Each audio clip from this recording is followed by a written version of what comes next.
Hari Om Sahana Vavatu Sahanau Bhunaktu Sahaviryan Karavavahai Tejasvinavaditamastu ma vidvishavahai. Om Shanti Shanti Shanti. Om Jaya Shri Krishna Chaitanya Prabhu Nityananda Shri Advaita Gadadara Srivasadi Gaura Bhakta Vrinda. Hare Krishna Krishna Krishna Hare Hare Hare Rama Rama Rama Hare Hare. Do you know this prayer that I just said, the first one? Yes. Sahana Vavatu Sahana Bhukti. You know it. It's a prayer, it's a very classical prayer that is recited before education. And in this prayer it is explained that let it be mutual good understanding between the disciple and the teacher, so that the transmission of knowledge can become very smooth and easy. Basically, that's more or less the meaning of the mantra. So we are praying not to have quarrel between students and teacher, so that we can have proper proper education, proper classes. Okay, so let's start with a little bit reminder what happened the previous time.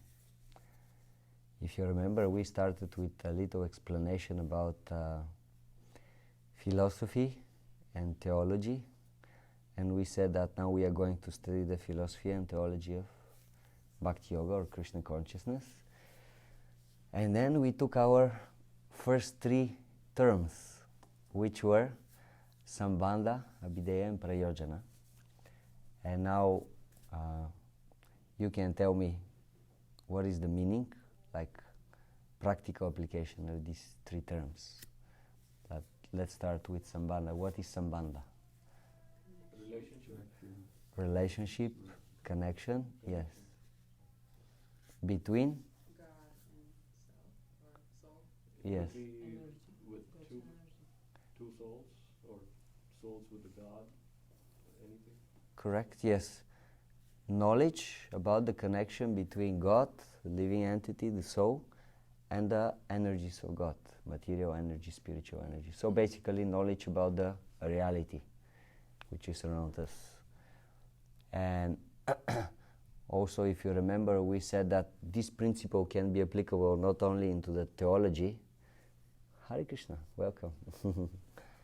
Not only about the theology, but also in practical terms of life. So basically, in practical terms, Sambandha or knowledge means what? We should know where. How to connect? What? Abhideya. Isn't that like the practice? The next word? Yeah, Abhideya is the practice. My idea is Sambandha in terms of our normal lifestyle, means not spiritual but normal. What is the practical application of Sambandha? Why we need Sambandha? Why this is something practical and universal? We were speaking. Understand that we are the eternal servant. Yes, this is more in terms of the spirituality, to understand our eternal connection with God. But let's say, if you remember, I was giving one example. Let's say if you are in New York and you want to go to LA, so what you have to know? Where you are. What else? And how will you get there? How to get there? What actions to take and where you wanna? Yeah, your destination. I don't know. And Where how you will wanna be? Go there? Yeah, what's your destination? How you are going to go there? So this is Sambandha. If you have proper knowledge where you are, if you have proper knowledge where you want to go, and what's the way to go there, this is Sambandha. This is knowledge you should have in order to be successful. Like, for example, someone is businessman and he wants to make a money in a certain sphere of life. He should know what he's dealing with, yes? If he doesn't know, if he doesn't have knowledge, Sambandha, the basic knowledge about the field of activity, what he wants to achieve, what is the proper way of action to achieve his goal, he won't be successful.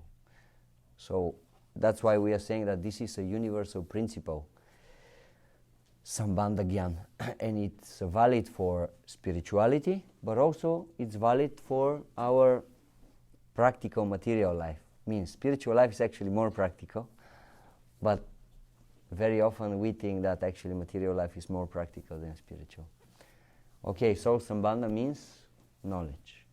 Abhideya. What is Abhideya? The action is how we use the knowledge. Action, correct. Action about what? Action about whatever it is that we're conscious of, or what action towards whatever it is we want to reach, or Correct. Yes. Action. We have a knowledge, but then to have a knowledge is not enough. You have to do something with this knowledge. Like nowadays, in the modern educational systems, they are saying that they are teaching people knowledge, skills, and values. Is it? Is it like that? Very often, like they come with this, like systematical approach. Do you know how to switch on the heater? Or maybe you can ask Hari Vilas Pro. Just a little bit so that people feel comfortable. Don't be too cold.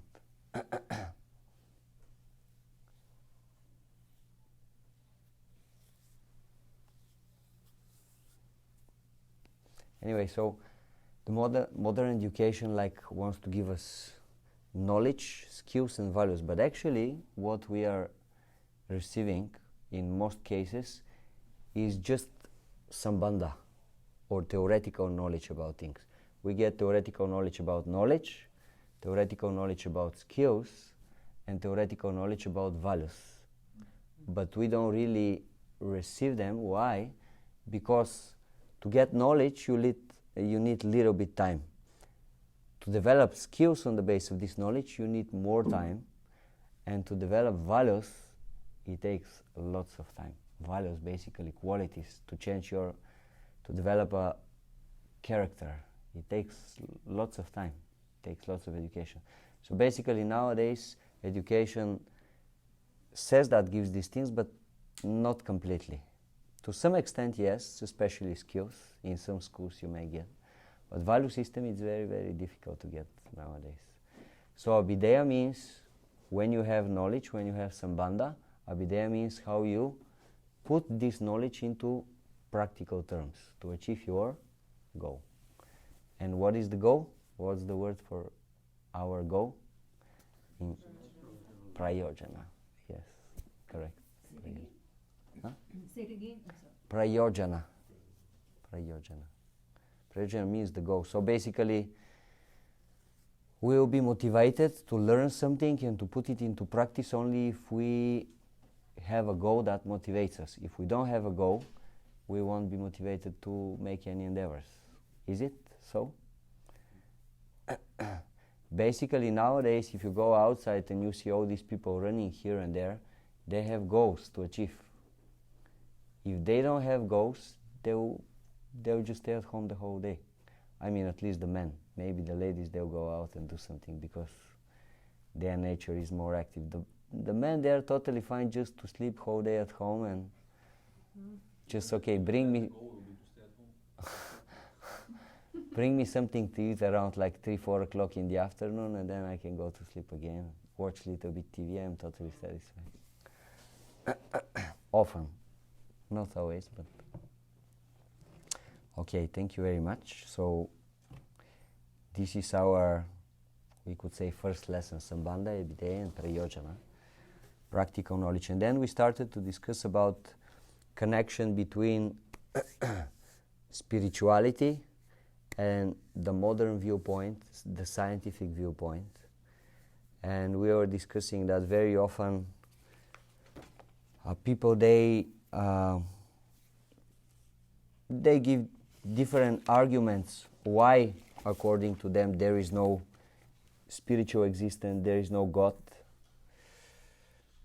Like, for example, we were discussing the moment about the suffering.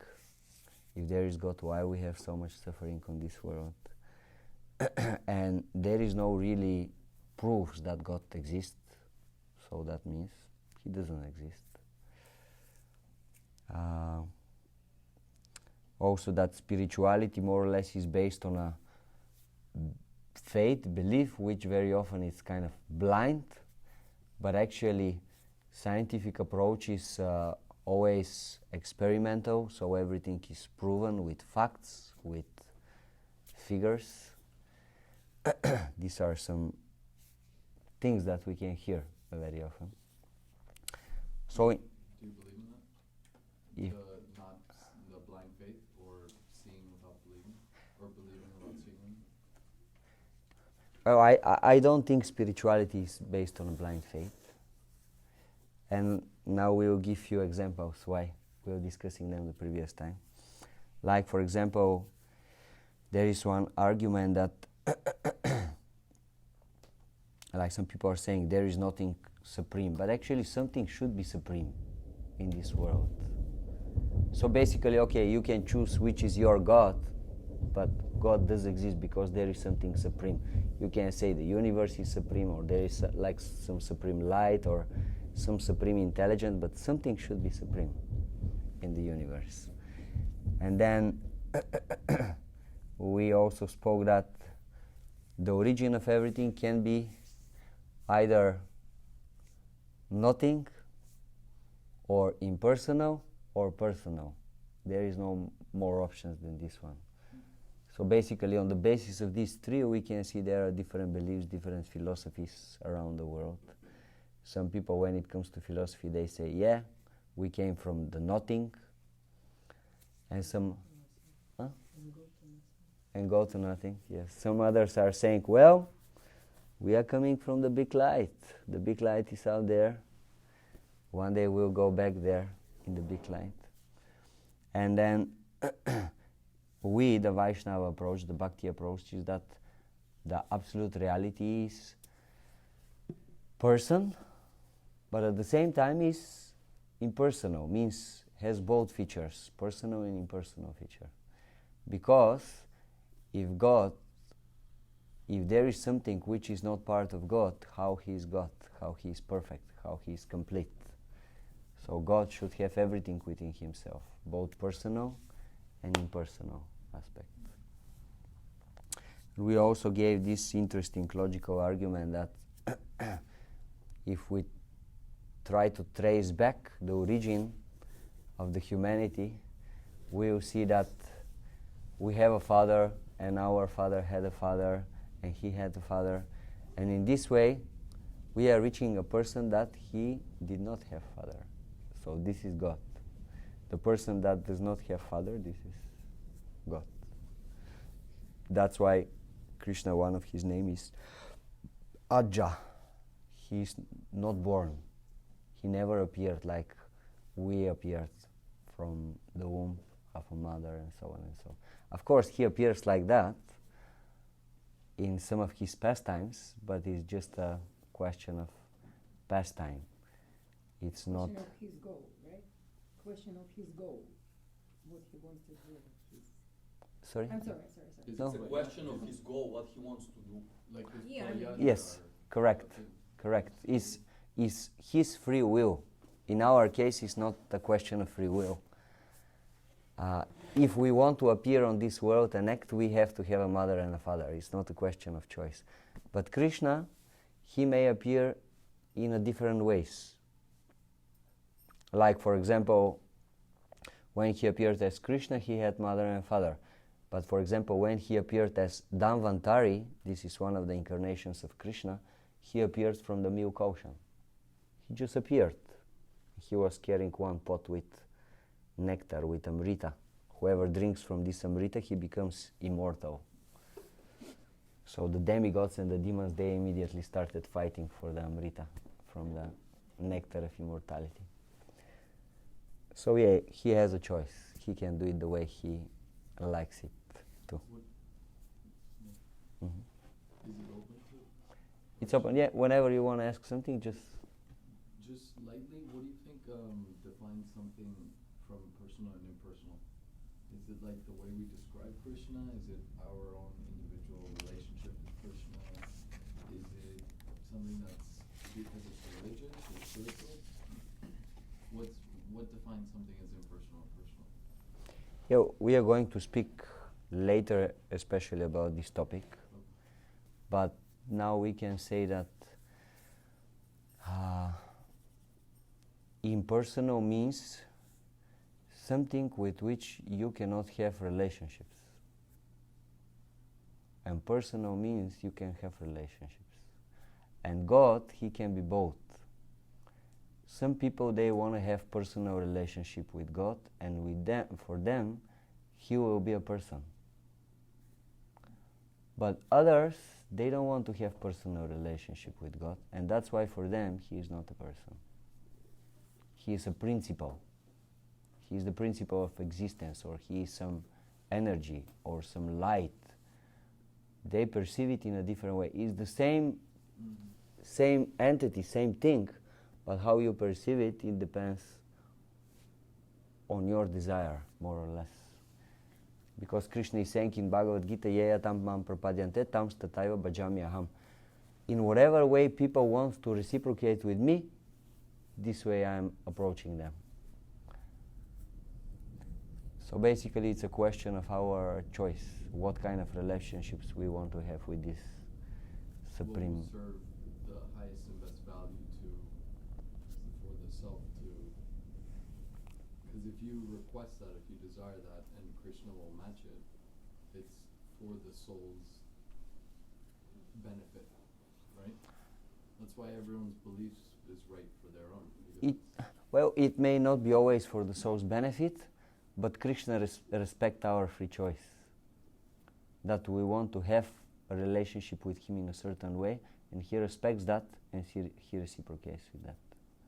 So basically he respects our free will. But it's not necessary that this is the best way to reciprocate with him. Could that choice change, or is it done made before we? It can change all the time. It can expand, it can, how you say? Diminish? Diminish, but also improve. Like for example, you have a mother or a father, and you can have different relationships with them, personal and impersonal as well. Like you can sit down, speak with them, open your heart, or they can open their heart to you. You can go do something together, enjoy life. Or they can be just a principle for you. Let's say the bank account principle. Your parents are the bank account principle. Basically, you go to them and you tell them, Mom, I need money. And they say, okay. They give you money and that's it. That's your relationship. It's pretty impersonal. Or the principle, they take you out of trouble when you have some problems, some troubles. So what kind of relationship we will have with someone, it depends very much on our side as well. And God, he can do everything. He can do both. He can be personal, he can be impersonal. He can be totally selfless. He can be selfish. It depends how we approach him. Hare Krishna. And now we can continue with our search for the absolute reality. We'll continue with the same topic, and we go to few interesting points. First one is intelligent design.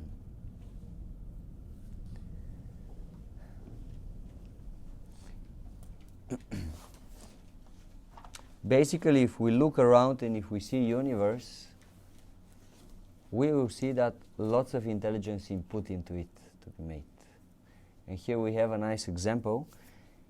If you didn't know anything about watches and you find one lying somewhere you would not suppose that the watch's form was an accident with its intricate and finely tuned mechanisms. You would assume it had been designed and created by someone with a particular purpose in mind. Isn't it so?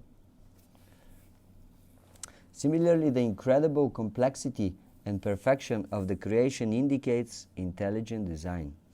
The tiny atoms and molecules, the workings of cells and biological functions, the variety of life forms, the balance of the ecosystems and nature, the planetary systems and stars, the universal laws. Basically, if we see like the universe is one huge, extremely punctual watch, and how it is possible all these laws to go so exact. Later we will hear in one place it is said, it's so precise the universe that actually we are using it for our time. According to the universal laws, we are checking what's the time and everything. So everything is so precise, so precise. Between the scientists, there are mainly like two groups.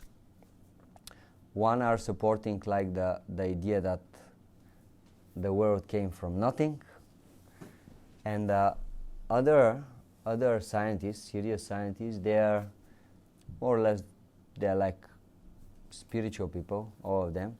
They support the idea of the intelligent design.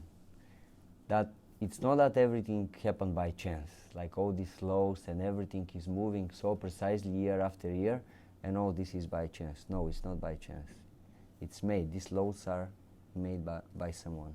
There is a lawmaker. And you can call it in a different way, or you can describe it in a different way, as a personal, as an impersonal, but there is supreme intelligence that put all this together. It's not by chance. But we see it every day. The most incredible creation is a human being like us body. You know, like Yes. inside, we have like Yes, correct. We see it every day. Means some are seeing it. air and, Some people they are so busy with different things that they don't have time to see. But actually, if we look around us, we will see everything everywhere. That everything is made in this way. I was reading some days ago. Srila Prabhupada was explaining that we can create some machines, some mechanisms, and they are kind of okay, especially nowadays, like people, they can say, wow, we are really doing it. But then nobody can create a machine. It's like the machines God created. Like, for example, the human body. Can you create a machine, and this machine on its own creates other machines? What is this machine? And not only that, but if there is some problem with the machine, like, for example, you cut yourself, the machine repairs automatically on its own. What is this kind of machine? We don't have such experience. We make machines, yes. We look the creation of God, we steal the laws of God, and we make our machines, and we say that we are very advanced. But still, our machines, they cannot be compared to anything that God actually created. Anything. Like if we take the body of some small insect, let's say, for example, a fly or a mosquito, and study it, how precisely it is made. Like only the wings of this mosquito. Who can make such thing?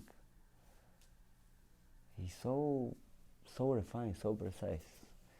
And so many things like that. Just if you see the colors of the nature, we have an artist here.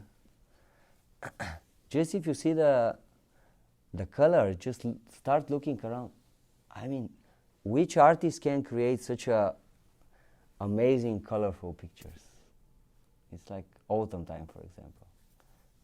Every season, it's like amazing.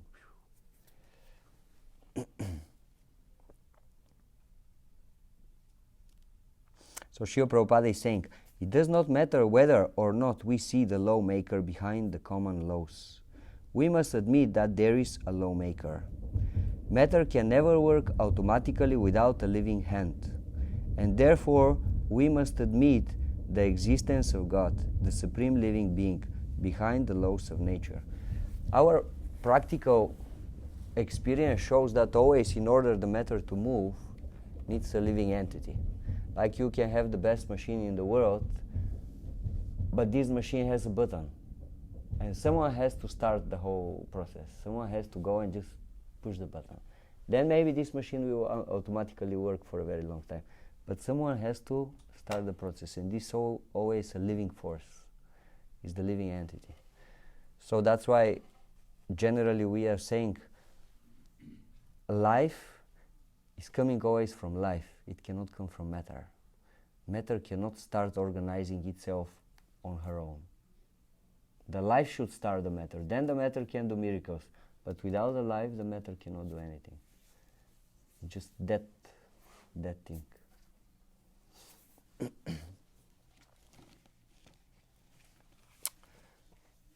So one of the great dogmas of the modern thinking is the idea that belief in God is irrationally based on faith and sentiment.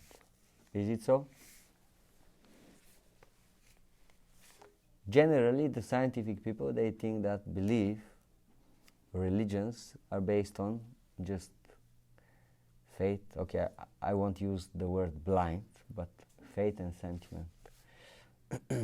Those who hold this opinion admit that knowledge obtained by empirical means is limited and imperfect. So basically they agree, yes, our way to get knowledge is not perfect.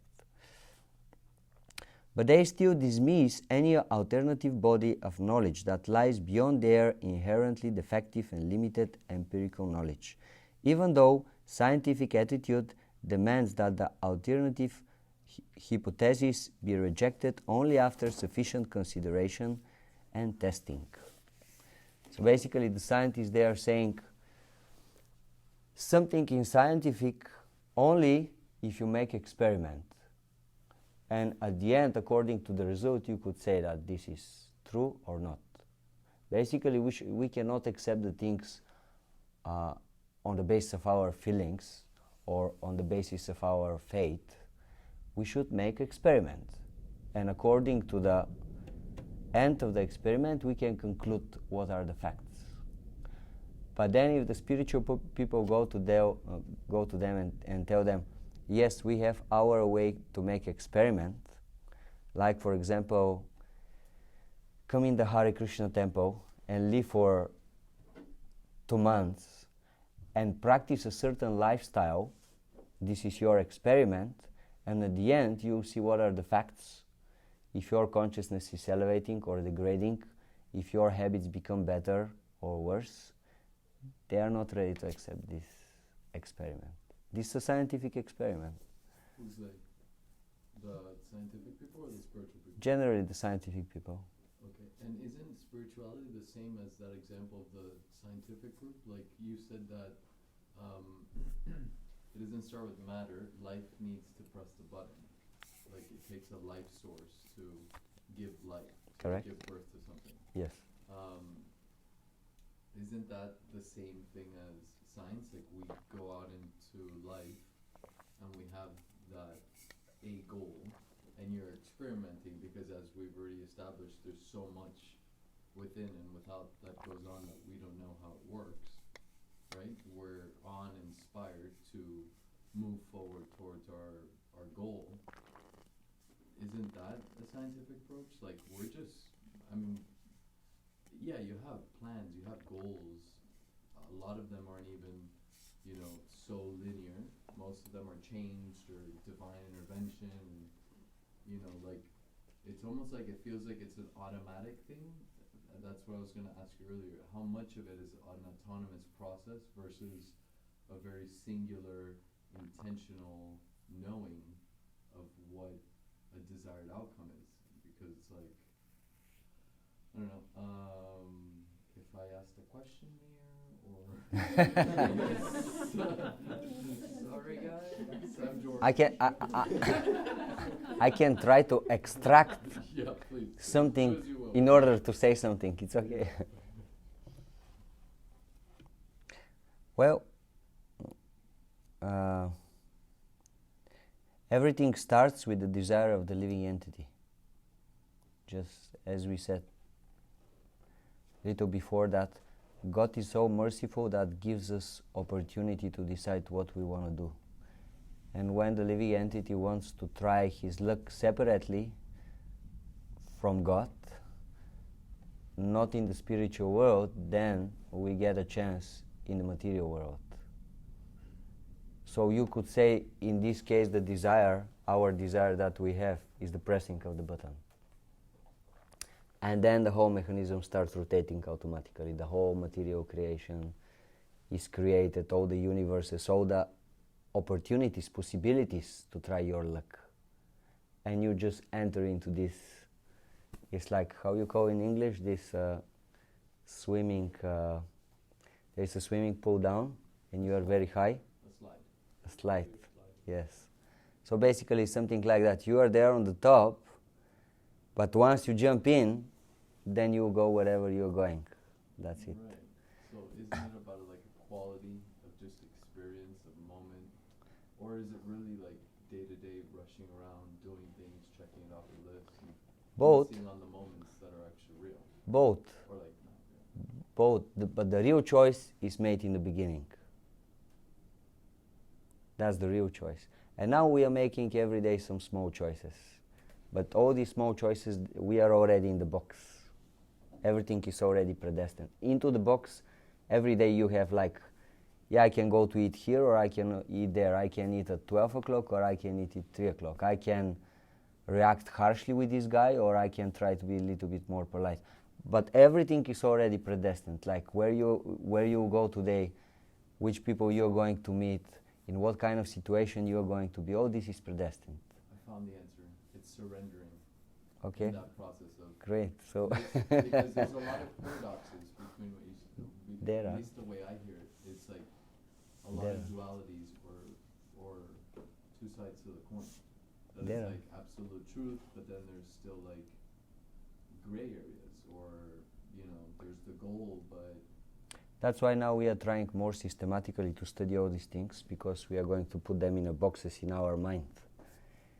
And then this won't be the full picture, but it kind of help you to have some idea, very systematic idea in your mind. That's the idea now. We cannot describe completely what is the reality, but the idea is to, this putting into boxes everything will help us to have a little bit more clarity in our mind, what's going on. It will take some time, though, but I'm sure it will be helpful. Such people, while calling religious texts dogmatic and while avoiding submission of God's authority, have imposed a great dogma on themselves in the name of science. What do you think about that? It's a little bit serious statement. So it seems to me like sometimes being in such fierce opposition to a narrative or a dogma kind of puts you in your own narrative or dogma, or it's like trying to avoid an echo chamber. It sometimes kind of puts you in a different echo chamber. People who are opposed to that one, so that's basically you end up having your own strict beliefs and narrative, which sometimes comes out of being such an opposition to another. Yes, it's true. Everybody is defending his point of view, like that. Yeah, why here it is said that scientific approach can be also dogmatic? Why? What's the idea?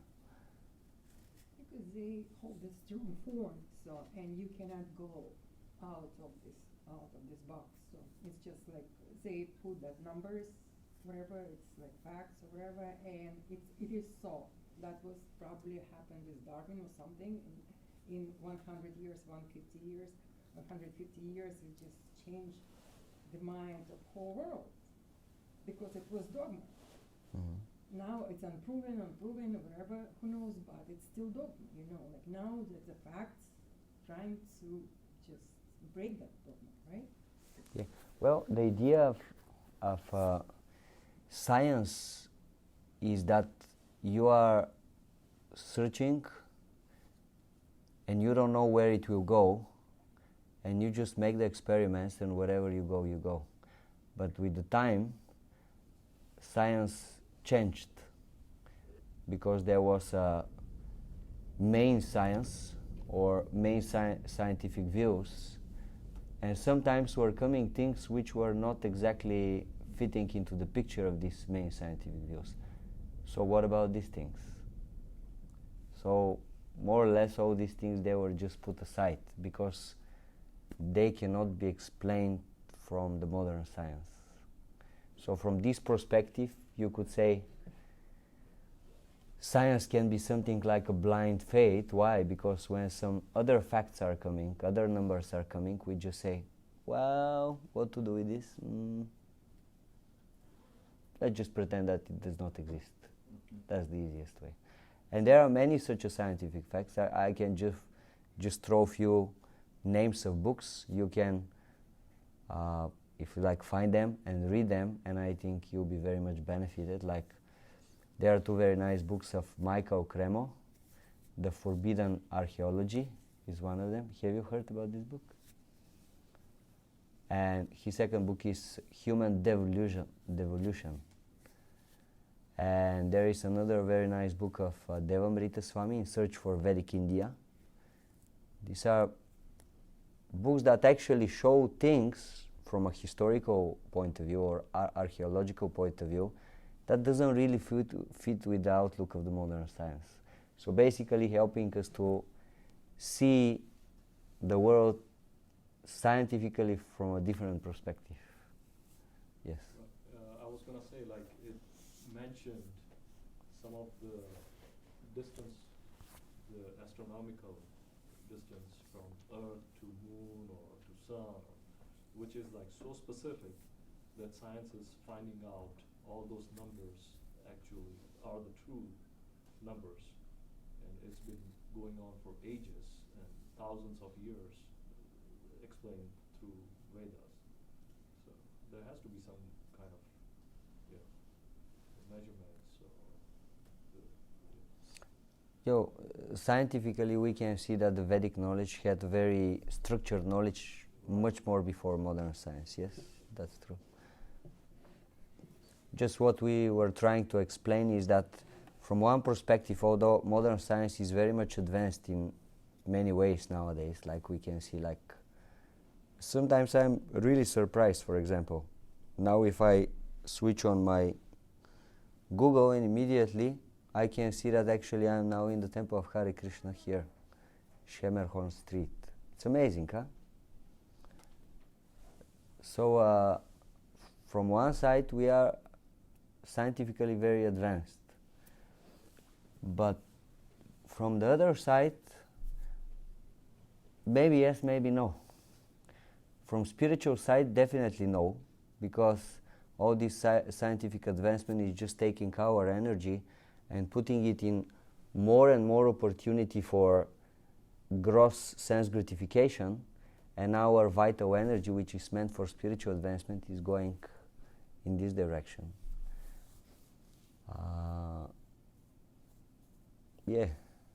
So basically, science is not bad by itself, but what we want to achieve with this science.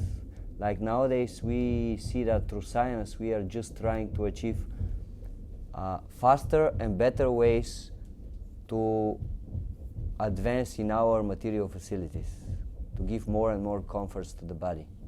And we know this is not the goal of life.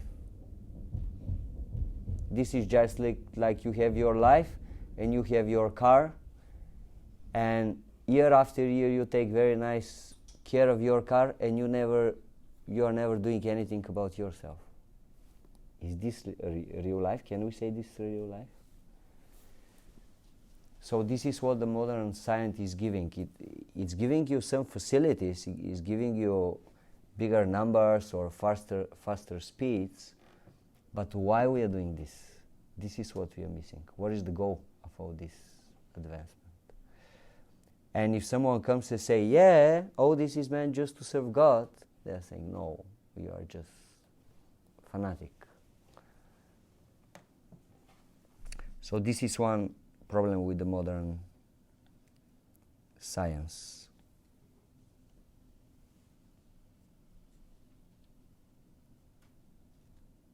When the anthropologists dig in the earth and find a triangular piece of sharp flint, they conclude that it must have been designed by someone to be the tip of an arrow. Arrow, yes?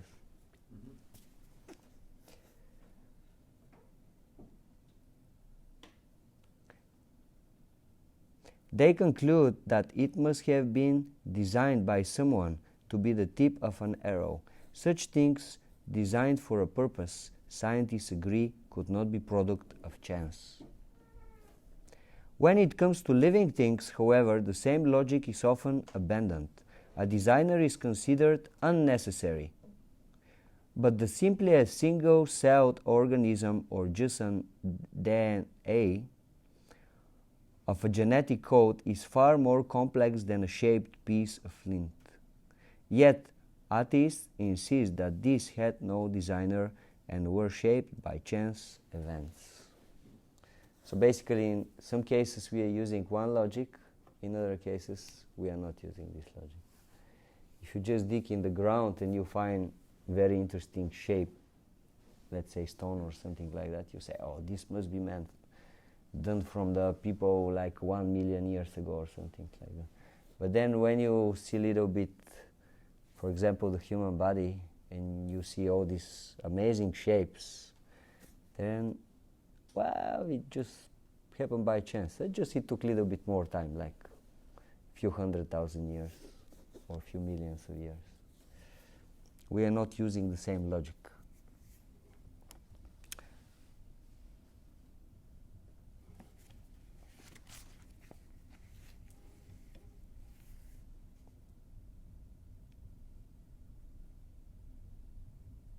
When we think more carefully about the wonderful universe, we see order and design at every level, in the atoms, the molecules, the solar system, and the universe.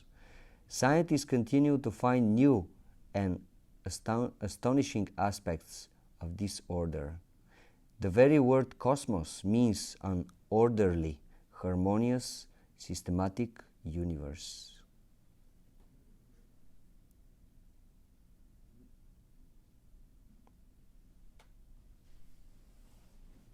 One interesting thing I read here. Every day the sun supplies the solar system with a tremendous amount of heat, light, and energy. The very tiny fraction of the sun's energy that falls on the earth, estimated at about 5 parts in 100 million, is about 100,000 times greater than all the energy used in the world's industries. Put in a different way, the energy the sun emits in 1 second is greater than the whole amount of energy that the human species has consumed throughout its history. That's creation. Can you create such a machine? That's serious. Also here it was mentioned about the tree, which is sequoia tree. You know this tree?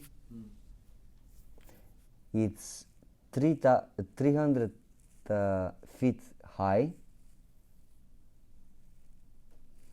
and his diameter is, it can come to 36 feet.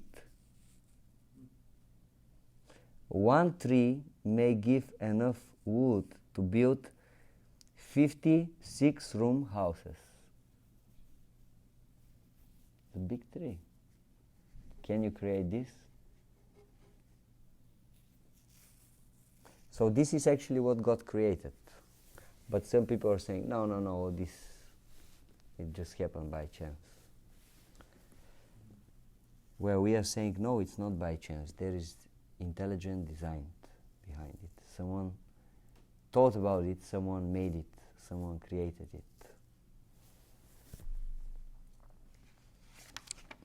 Some questions, or someone wants to say something about this? What are your thoughts on the subject? Or you don't have thoughts? It's incredible. How like much- It, there, I'm sorry. No, no, go ahead, sorry. It's just a seed.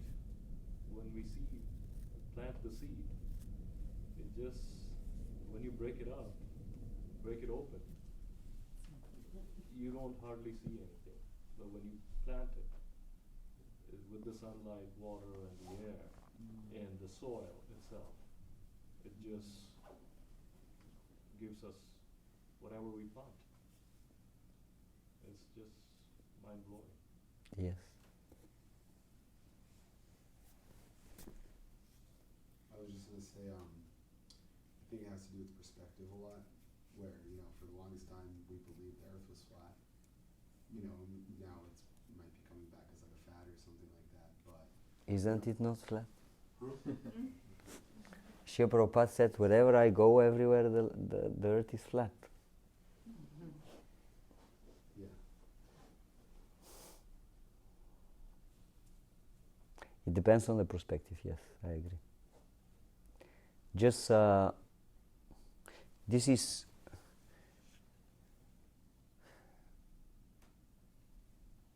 it's a very important thing for a devotee to understand, that everything is not made by chance. It's made by the desire and will and thought of Creator. It's a very important thing. Can we just see that intelligent design, it's not just about a mosquito or sequoia tree or something, but it's like whole organism, and actually earth have a lungs, you have a trees, Yes, or yes, water, or yes. fire, or something. Yes. So it just cannot happen by Yes, itself, right? yes. So it's absolutely intelligent. It's just someone, right? Someone has a thought to get all Yes. together, and it works and produce and give life, and, right? Yes, of course, if you ask the scientists, they will say that we don't have, like very often, if you ask them about something particular, for example, you have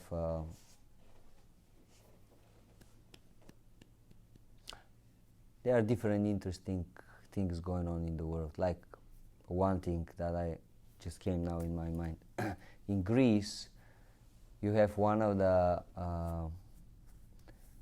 generals of Alexander the Great. He made a special monument, like a big column, and on it it's written, "This is dedicated to Vasudeva Krishna." So you could say, well, this is a strong proof that the Vedic culture was spread in the West also, in Europe and other, like there are many such kind of things that appear in different places, but this is one example. So one time I was speaking with one person, he was a historian. He was not believer, he was not a spiritual person. So I said, I was sharing with him different proofs. I was saying, so what about this, what about this, what about this? And his answer was very interesting. He was saying, yes, I know about this. We don't have enough proofs to conclude that this is a fact. And I said, well, isn't this like a proof on itself? He's saying, yes, but from a historical point of view, the proofs are not enough so that we can 100% conclude that this is the reality. So it's a very easy way to come out of it. Except when it's convenient for them. Yes, And then it's a fact. yes. Bunch of nonsense. Do you have some scientist friends that I had like discussions like this with? And you said that last time that the scientists, they are looking for how rather than why. And that's like different questions. And like there are even devotees that are scientists, and they would maybe say that if there is a God, maybe God wants us to know everything about the world and how the world works. And so that's why I'm doing it. And it doesn't mean that I have to deny God at the same time. Like, Yes. so you can still like, I feel a little bit like you, maybe that it's like not black and white, like as the scientists. They would say Many the same scientists thing. believe in God, so They That's would a- say the same thing about like religious people. Religious people are like that. So I don't want to say that scientists are like in one way because I mean. I agree, Yeah. totally. There are different personalities. When we say scientists, this is like a group of people, and in this group there are different people. And generally now we are speaking about the mainstream science, that this is their viewpoint. The mainstream science does not accept creator or God or a living force that started everything. Rather, they are I wouldn't say they don't accept it. I would say they just leave it out. Do you understand?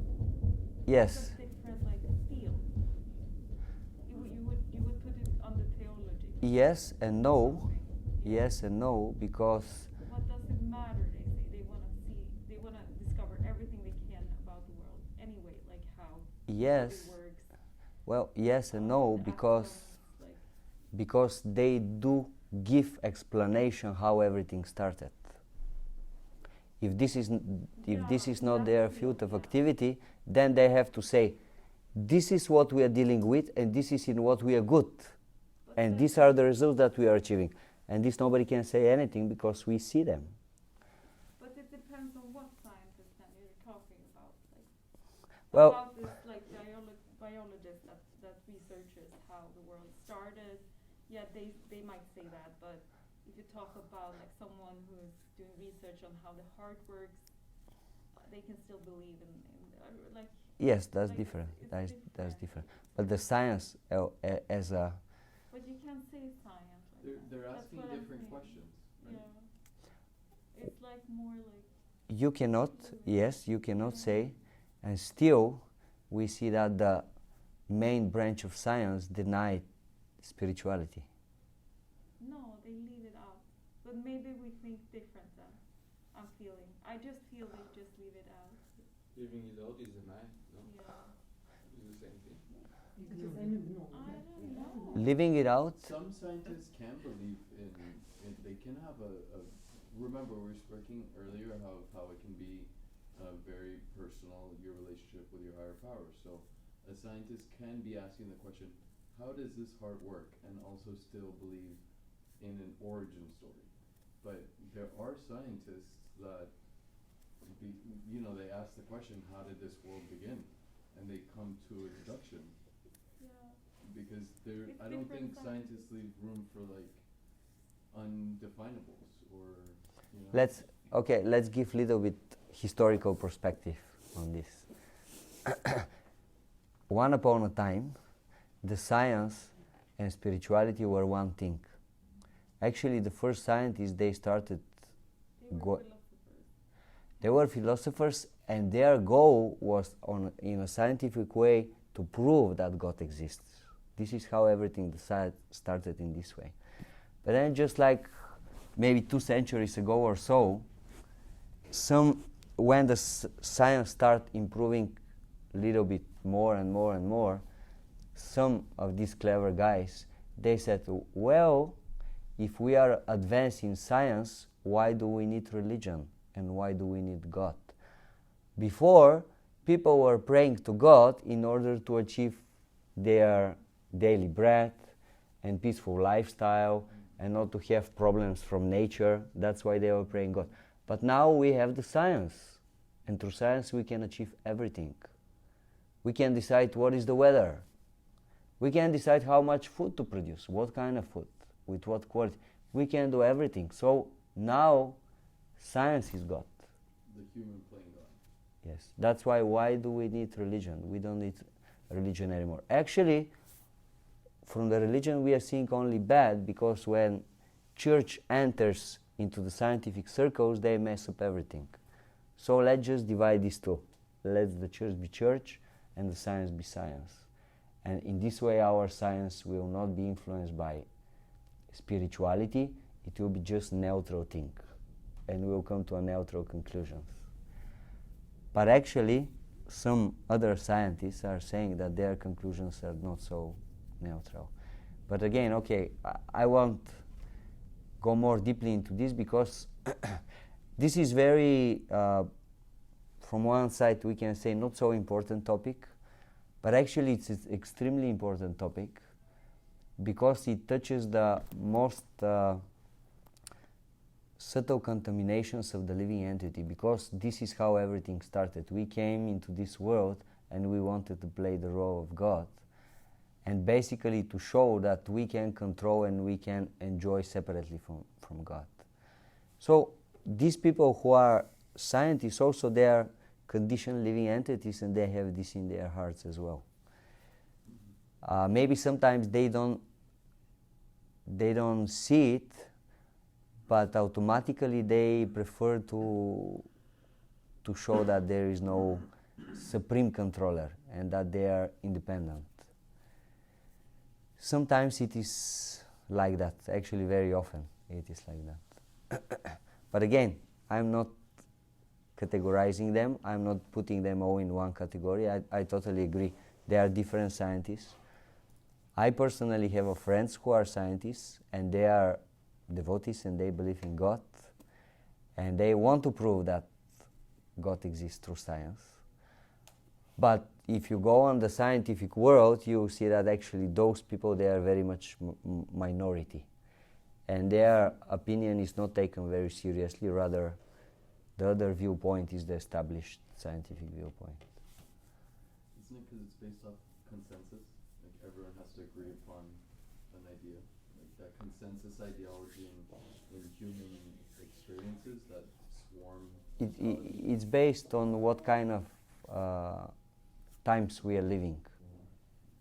Now is the times when it's not so popular to be a spiritual, to believe in God and so on and so on. Like if you go in a previous age,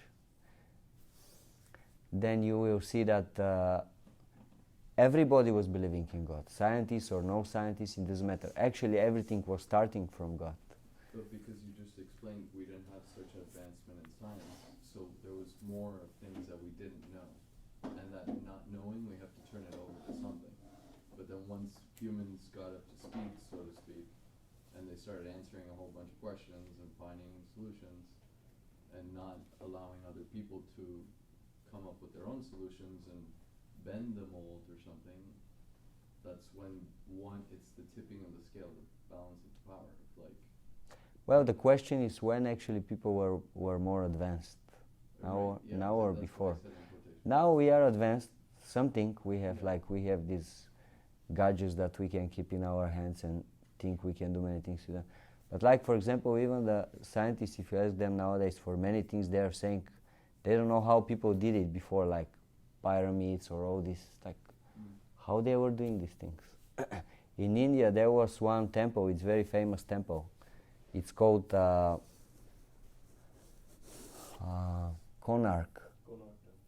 It's in Orissa, yes? Have you heard about this temple? It's quite a big monument, stone monument. It was a big problem for the British. Why? Because under the temple there was a huge magnet. Yes. And the temple was rotating all the time in direction of the sun. The temple was moving with the sun all the time. It was made in this way. But this magnet was so strong, when the British were going with their ships, it was creating big problem for them because they couldn't understand what's going on. Yeah. So they went there and they just smashed it. And now the temple is there, but it's not moving anymore. So how you're doing, how you... It could be a metaphor of how the power of the heart in religion can sway imperialist movements and stuff. Just my point is that before people, they were also very scientifically advanced, but they were all very faithful to God. Like in India, in many temples you have pillars which are sound pillars. Yes. You can make music on them. Have you heard? In Argentina and Elora, it's caves. There are some pillars that you can just tap on it. It will It creates sound. create different instruments of Yes. like So I was thinking this is just a like single case somewhere in some place. But then with the friends of mine, we went to South India a few years ago, and I really wanted to find such kind of pillar that makes sound. And then after certain periods of looking around, we came to this temple, and there it was written with big letters, the singing pillars. And I said, okay, yeah, we found them, now we are going to check them out. Is it true or not? And then we were just about to go there, and they said, yes, sorry, we are in repairment, you cannot go inside. And I was so disappointed. No.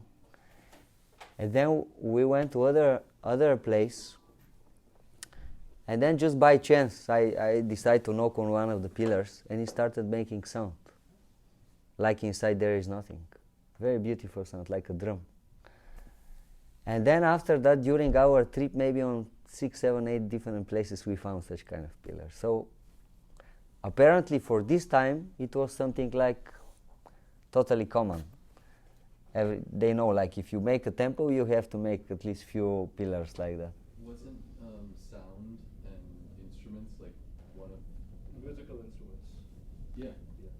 yeah Absolutely. true Different musical instruments. no thank you but that's Yes. exactly musical instruments Right. that was a great scientific achievement Even at that time even to some of make the sound. temples, they have Yeah. doors.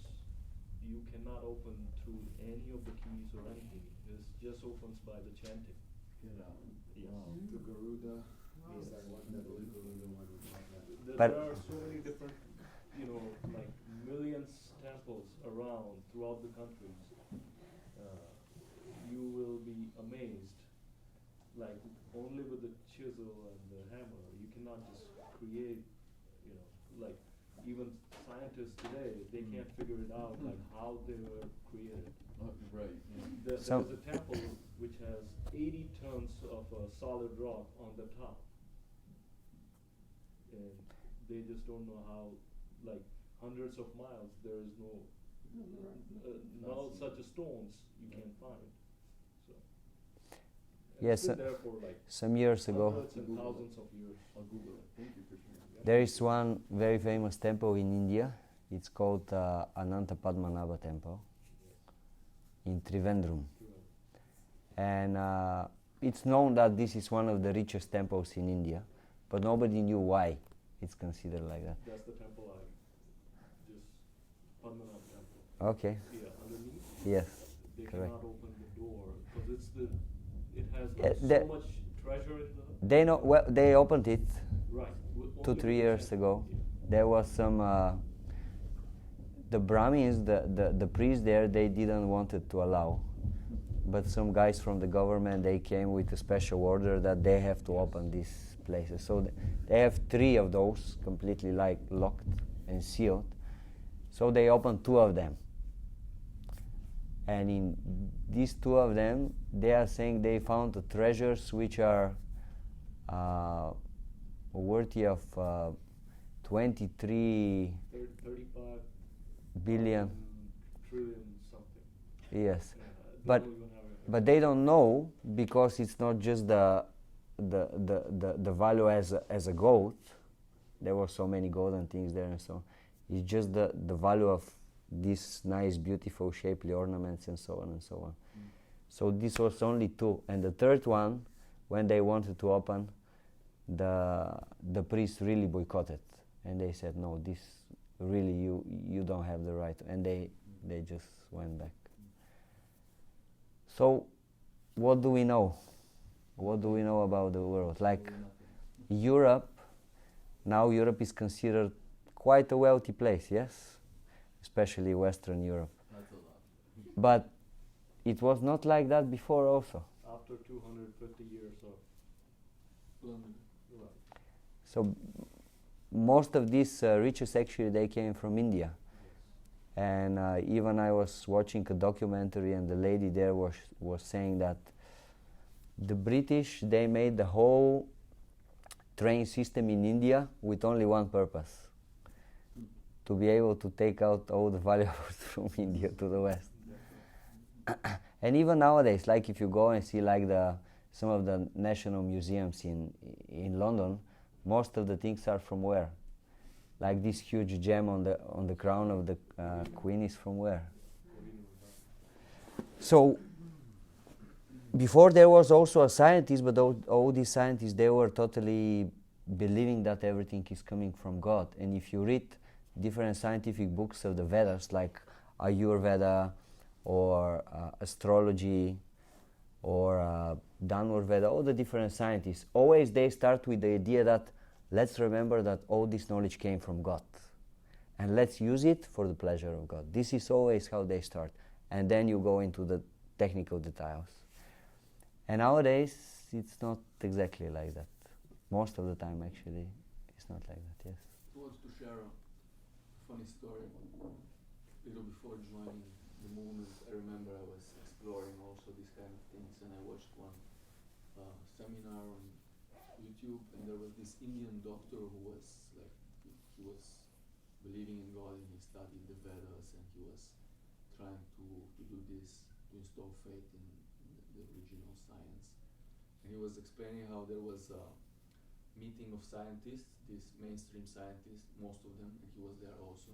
They were discussing how there was this new theory, which is still going on, that the universe is expanding in a certain manner. It's like all the planets, all the moving bodies, they are expanding from each other in a certain manner. And they were giving an example there that is like you have a balloon and you blow the balloon, and the balloon is expanding, and in this way all the objects are expanding from themselves. And so he started posing some arguments, and one of the main things is he told them, okay, you have a balloon, but then who is blowing the balloon? And they started getting angry like this. Very funny. Give them argument and they just get angry and then deny. Mm-hmm. This is what Yes. is going on. Okay, now I will tell you, just as a end. Everybody knows Isaac Newton, yes? There is a wonderful incident in the life of Sir Isaac Newton that goes to show how he was a strong believer of God. Newton had a small-scale model of the solar system, which on completion was installed on a large table in his home.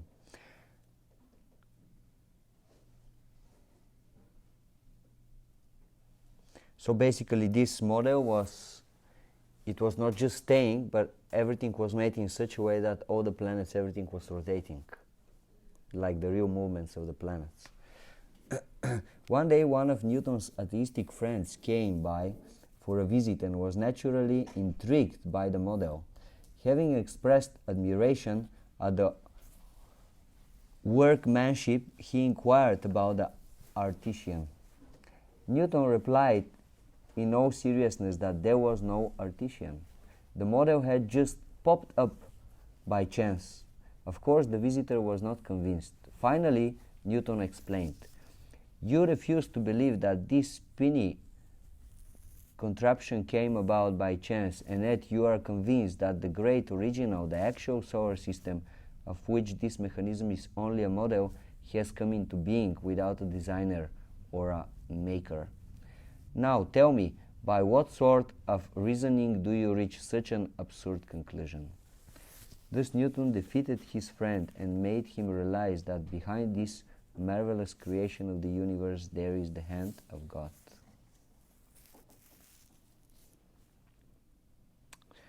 Once when Newton was standing on a seashore, one of his friends praised him for his world-renowned laws of mechanics and other inventions. Newton replied, "All my findings are like the pebbles that you find on the seashore, whereas God's mysterious creation is like the unfathomable ocean. Who can begin to understand his energies? Thus Newton recognized the greatness of God. Even the Albert Einstein, he studied the Vedas before he invented E equals to mc squared. Yes. Well, generally, if we come to the time of Renaissance, all the scientists, all the musicians, artists, everybody was creating for the pleasure of God, like Mozart, Bach, Beethoven. We were in Germany, in Leipzig, and then you can see the church in which I believe it was Bach. Yes. He was, I forgot exactly, but for around 20 years he was just staying in this place and he was creating music for the pleasure of God. Everything that he wrote was for the pleasure of God. And Michelangelo, he was making this famous, how it's called? The Tune 16 Yes, chapter? yes. 16. I know it's in Italian. It took him how many years? Many. Yeah, I also don't know how many, but 10, 15 years. 6 years. So he was, to some extent, he lost his vision when he finished this, because the whole day he was just like that, watching this. So everybody was creating for the pleasure of God. Nowadays it's little bit different. Now we are creating for the pleasure of. When you were talking about the separation of, or the erosion rather, of science and God in this Kali Yuga age, of course Satya Yuga though is next, but it reminded me that Yale and Harvard were originally ministry schools, originally. And also there's a spot in Grand Central Station, it's not Singing Palace, but like from that corner over here to me here, when you talk into the wall, you can hear them coming. It's not marked, but it's like, it does this kind of, it's amazing, but it's not marked, but it's there, yeah. And I just wanted to say with the wonder of building things such as ancient Egypt, supposedly, maybe, I don't know, like, I forgot the name of this extraplanetary species, but they used tuning forks, and then when it evened out, it made the stuff lighter to lift, like with the Great Pyramids and the Sphinx. Originally was supposed to be colorful, and the people would drink the water and then have the knowledge from the, it's like way back and stuff, supposedly. I don't know, no, that's all. Yeah, the modern theory is that they built these pyramids by making like a huge, like a bridge, which is very long. And basically through this they were putting the stones slowly, gradually, one after the other, one after the other. But of course there are many scientists that are saying, well, first, do you know how much endeavor it will be needed just to build this thing, and how many people will be needed to bring all these stones, and from where they are going to get these stones? Like, these were huge stones, like not like 20 kilos, 30 kilos. And the precision of which they're cut, you know, also, they supposedly didn't have the technology. also in, Mathematically. I was watching one documentary again in some ancient temple. They were using blocks of stones. One block was around 30 to 40 tons. And they'll put one above other. How you are going to take this like 40-ton thing and put it on above the other? The scientist doesn't know. They don't know. Yet. They don't because know. they have many theories. But nowadays with the equipment that we have, this is not possible to be done. Like we have now in Mayapur, maybe you have heard about TOVP, Temple of Vedic Planetarium. It's a very big thing. So in order to build it, again, they need big machines. And we have there a crane, which is big, serious crane. It's designed by the company. that it can lift up to 1.5 ton. And if 2 times you lift more than 1.5 ton, it blocks automatically. Just this is like for security purposes. So basically, this is like the kilos that they can work with, like 1 ton, 2 tons. I guess they have some more serious ones, but how many? Like 3, 5 tons. It's 40 tons. It's a huge thing. Maybe this room, 1 stone is that big, like this room. It's a big thing. Do you know when Kali Yuga is expected to end exactly, or approximately? Yes. Right. After 427,000 years. No, From millions, now. millions. Yeah. Okay. Years. From now, are we in that period? We Yeah. are It will take time. We are going to speak about these things in very big details. Different yugas, what was the life during this time, how big were the people, how long they were living, all these things. Just stay tuned, please. So next topic. Let's finish with the scientists. Let's offer them our most humble obeisances. If we did some offense, they can forgive us. But we are doing this just to take the side that we believe that everything is created by God and is not created by chance. So next topic. Are you ready to write? Yeah. The methods of attaining knowledge. We have different methods of attaining knowledge. And some of them may be perfect, some of them may be not perfect. So let's see what are these different methods of attaining knowledge. Next time I will ask you. Yes. Listen carefully. So, first, pratyaksha. Shall I say? P R A T Y A K S A. AKSA? SHA. Without H. P R A T Y A K S A. Pratyaksha. Okay, gotcha. Direct sense perception. Aksha means eye. Pratyaksha. Right in front. Through the eye, yes. It's in front of you. You perceive it directly. Pratyaksha, direct sense perception. You see it, you touch it, you smell it, you taste it. This is one way of gathering knowledge from the world around us. Modern science is more or less based on this way of perceiving knowledge from the world. It's like seeing is believing. Kind of. Yes. Then second way is called Anumana. Anumana. A-N-U-M-A-N-A. Anumana. Guessing. Guessing, it's a mental reasoning, or anu means following, mana means mind, basically following the mind.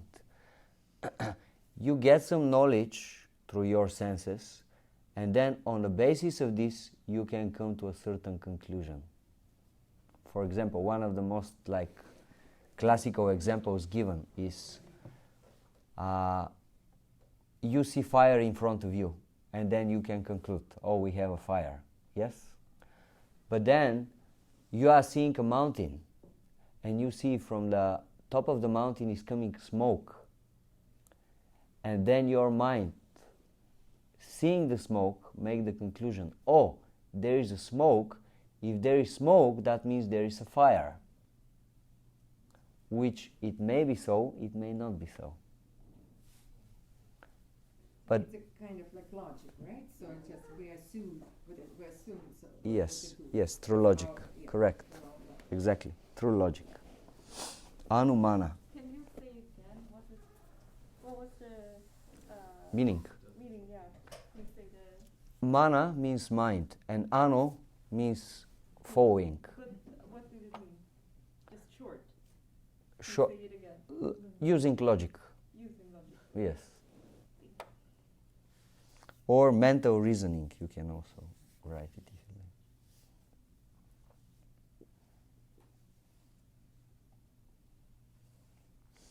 And the third way to get knowledge is Shabda. S-A-B-D-A. Shabda. Shabda directly means sound, literally means sound, but to understand more what do we mean, Shabda means authoritative testimony.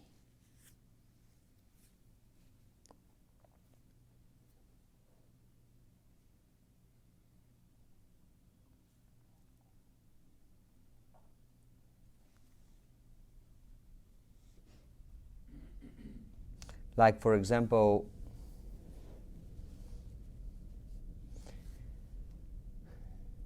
you don't know who is your father. You don't know. And you want to know. So we can use different ways to find out.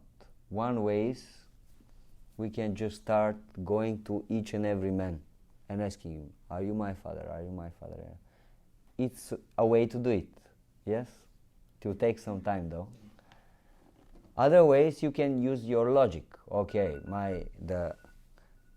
the color of my body is this and this, my age is this and this, I am born on this and this continent, and in this way logically to try to find out who is your father.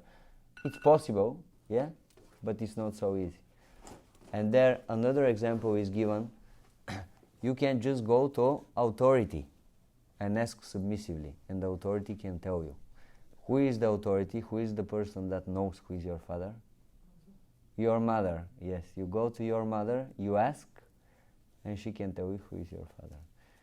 So, Krishna is our father. And who is our mother? Huh? The Vedas. The Vedas, correct. Spiritual books, this is our mother. Our mother is telling us about our father. That's the logic. So this is Shabda, authoritative testimony, or sound, spiritual sound. So now the first two ways of getting knowledge, they are imperfect. Pratyakshi is imperfect and Anumana is imperfect. Why? Little later we are going to speak a little more about this. But basically, can someone tell me what's the time? 8:15. 8:50. Okay. So next time we are going to speak more about this, but let's just finish this topic. Pratyakshi is based on the knowledge that is coming from our senses, and our senses by nature are imperfect. We can give many examples to show this, but everybody knows how our senses are imperfect. We cannot see properly, like we cannot see too close, we cannot see too far, we cannot hear properly. Very often people are saying something, we think we heard something, actually it came out as something else. Do you know this? Do you have this game in US, in Europe? We have it. Huh? The telephone game? Yes, Yeah. you have it. Huh? This is a game that very nicely shows how we cannot hear. Like 10 people, they try to say the same thing to each other, and at the end you have something completely different. So it's how much the knowledge can be like manipulated, or how much it goes being distorted, or how pure it is to absolute knowledge. Well, some knowledge we can gather with our senses, but it's always relative. It's not absolute knowledge. Because our senses, they are imperfect. Right. From this perspective, philosophy is saying that actually through senses you cannot get perfect knowledge about reality around us. And then the second way to get knowledge, Anumana, is also imperfect because you always make your reasoning on the basis of the information gathered by the senses. And this information already, we said it's imperfect because the senses are imperfect. So your logic is already predestined to be imperfect because you are working with imperfect information.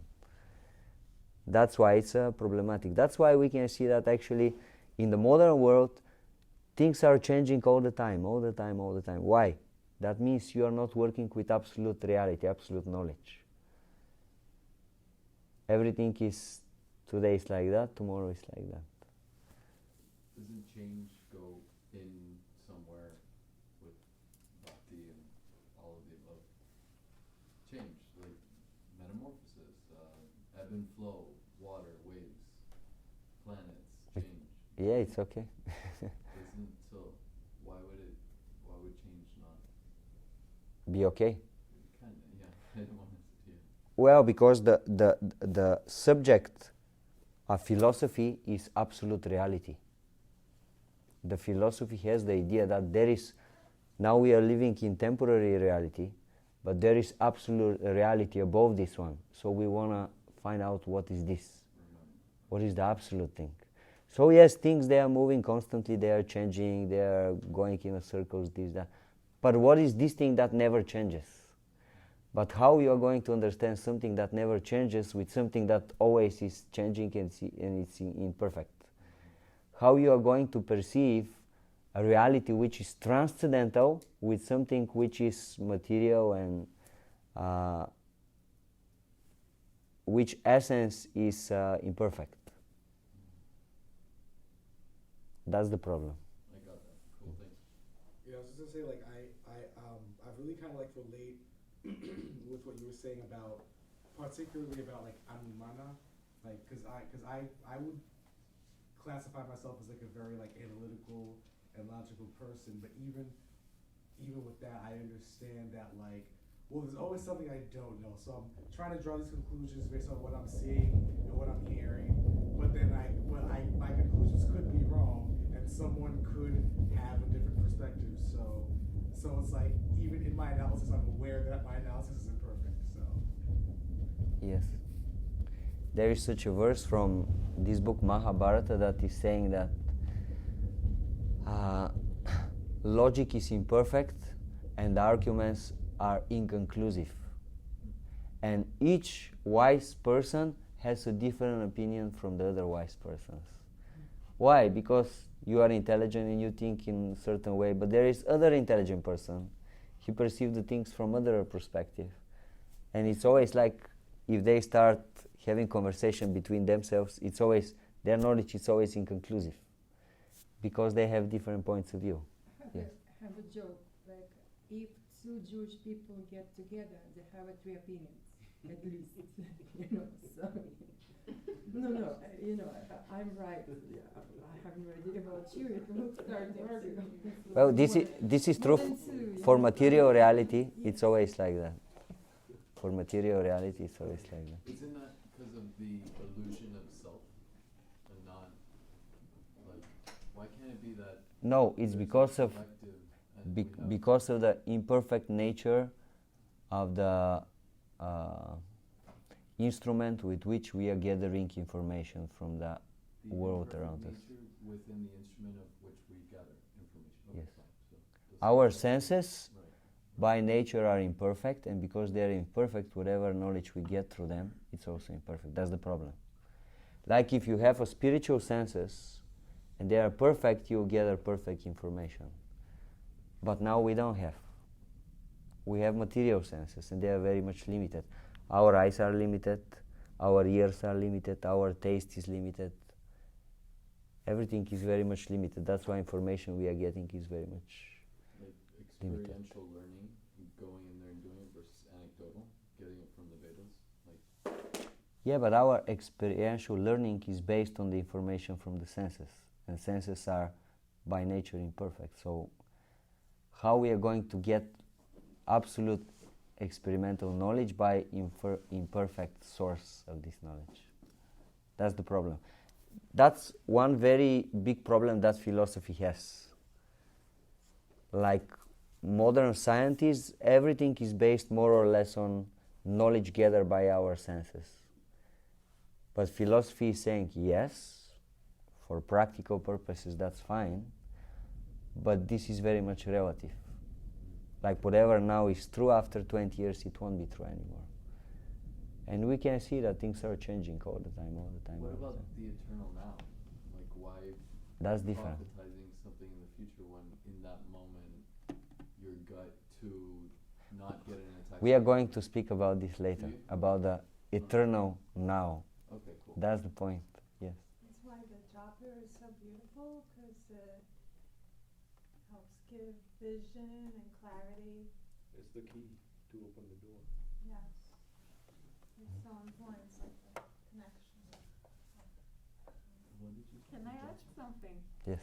Well, maybe you're gonna get that, but like with the authorities, like how do we know which authority like turn to or to trust that like the real authority is like?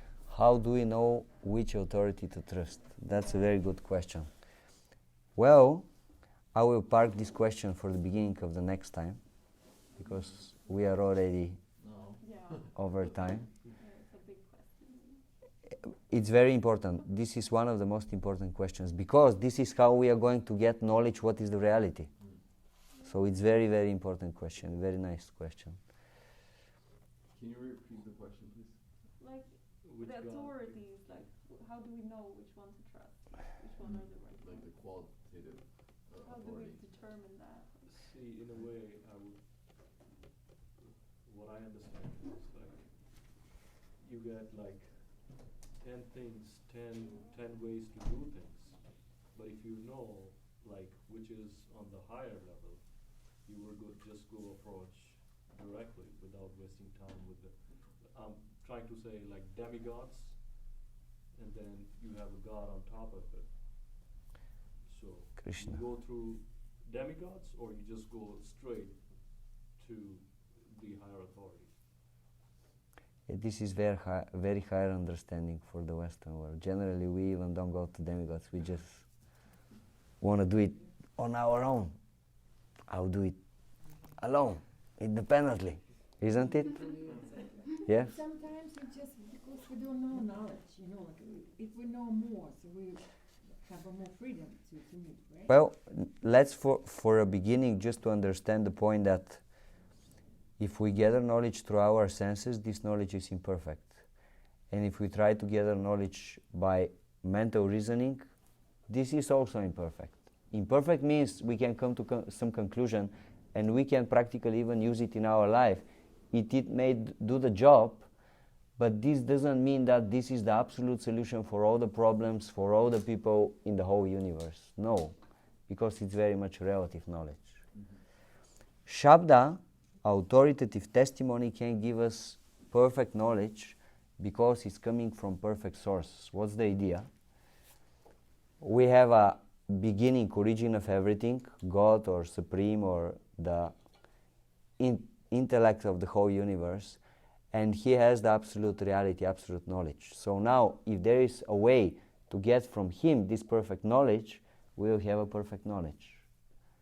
So how to do that? We should find a way to get the perfect knowledge that the Supreme has and bring it to us, and then we will have a perfect knowledge. Are you leaving that open for like people, or that's a possibility? To think about. I'll give you an example. No, I already have 100. It's let's say you have a tree, a mango tree. Do you like mangoes? Oh yeah. Yes. Okay.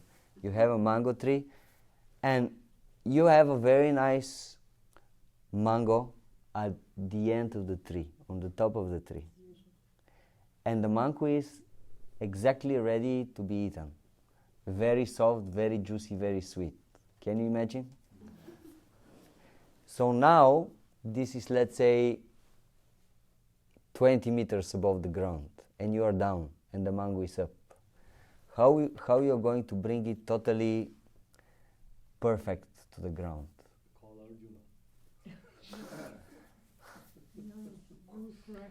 Well, what Vedas are explaining, if you have a chain of people and one person take it and then very carefully give it to the next one and he give it to the next one, the mango can come to the ground very, very nice. For someone, right? Not for that Right. person who Oh, pick it. he'll get off and they will divide it. Ah, okay. No problem. I have to But the share point- this mango. The example that is given is to show that if the Supreme Lord has a perfect knowledge, and if this knowledge comes to us through a disciplic succession or a chain of personalities who are not changing this knowledge, they don't take anything from it out and they don't add anything. This same perfect knowledge which is coming from the Supreme Lord can come to us as it is.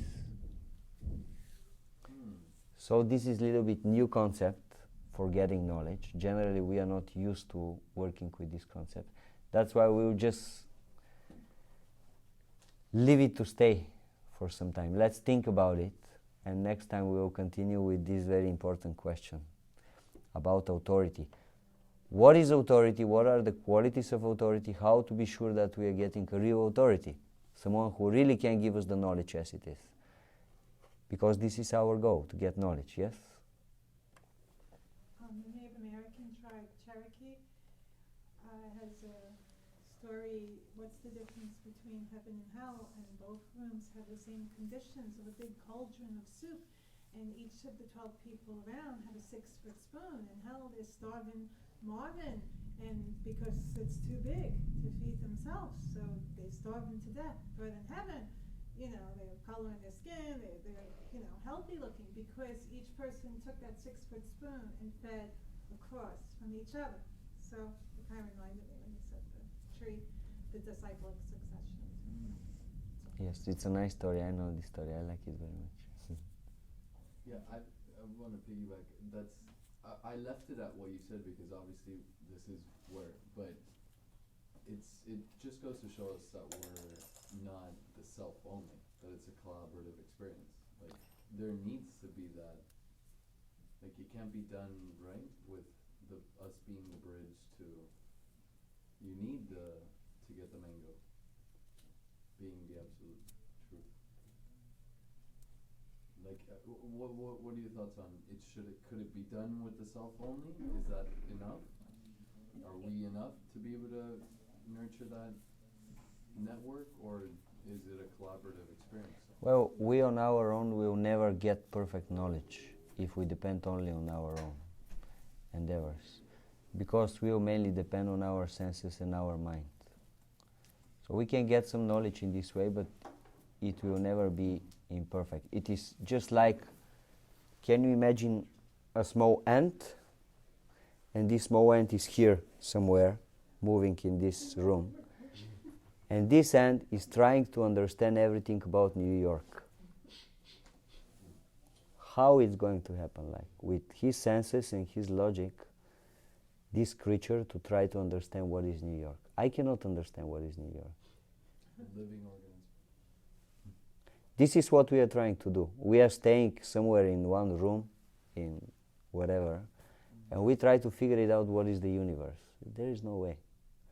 But if someone who has much higher intelligence and knows come and tell us, then it's possible. Like first day when I came in New York and they showed me about the trains and the metro, I said, forget it.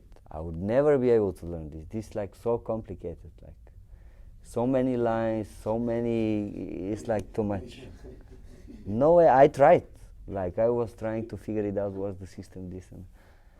But then, some merciful personalities who have more knowledge than me, they gave me knowledge. They said, so you look, here is written uptown, he's written downtown. You see, you have these lines, you have the numbers, you have the letters, this is how it works, this is the logic. And then you start getting it, figuring it out. Okay, this is how it works. So basically, if we try on our own, it will be very, very difficult. Much easier is to get knowledge. But then the problem is that if you want to get knowledge, you have to be submissive. One should just, because as we said on one of the previous lectures, knowledge and mercy, they always go from up to down. If you are not submissive, if you are proud, you cannot get knowledge, and you cannot get mercy. In order to get knowledge and mercy, you have to go down. And then the mercy will flow down and the knowledge will flow down. So generally nowadays people are not really ready to be humble and to get knowledge. That's one of the main problems. What were you speaking about earlier about asking questions? It just came to mind. Do you remember? Like, you said that we have to ask. Question. To get the information, you need to ask, right? But now you just said in order to ask, it has to come from a sincere place. We have to ask submissively. The formula is three things. You have to be submissive, you have to ask proper questions, and you have to be ready to render service. To do something about it. In order to get a perfect knowledge from authoritative source. If you're just asking the questions but you are not ready to be submissive, you will not understand. And even if you are submissive and you are asking questions but you are not ready to serve, again you won't be able completely to understand. It's in vain, you're not doing anything with it. Yes. It's like, for example, you are making yoga and you're just staying and they explain you everything and you just stay like that and you're saying, yeah, I know everything. Until you go down and you start doing it, you would never understand how it works exactly. You have to make the posture, you have to make the breathing, you have to do the whole Can I add a thing. note to that? Just for fun. And then we are finishing. Fine. I always felt Because like, I think they are very are hungry. we done then? We have to feed them. Yeah. No, I'll tell you. As you know, this is George. He likes to ask No, questions. it's just interesting enough, like in a collaborative experience, as you said, that we all have our different perspectives. So I love those. I like the dinner table with everyone disagreeing because it's not a disagreement, it's just sharing more. So on that yoga note, I always felt like my favorite, greatest teacher that I ever had never taught that person nothing to do with me. That person, that teaching approach was the most beautiful and sincere I felt, because it wasn't like an assertion, or it wasn't like imposed upon. It was like fall into place, and then in that fall, that experiential learning, you see the sweet, or like you really know, you learn, you know where the position is, the balance, the equilibrium, so. Yes. Just saying on that note, I felt like I don't know. Thank you very much for your attention, dear devotees. So I hope to see you next time, on Friday, 6:30. We will start with the question about authorities. And also please learn these 3 points, Pratyaksha, Anumana, and Shabda. I will again ask you a question. Okay? Thank you very much. Shri Prabhupada ki. Thank you. Jai.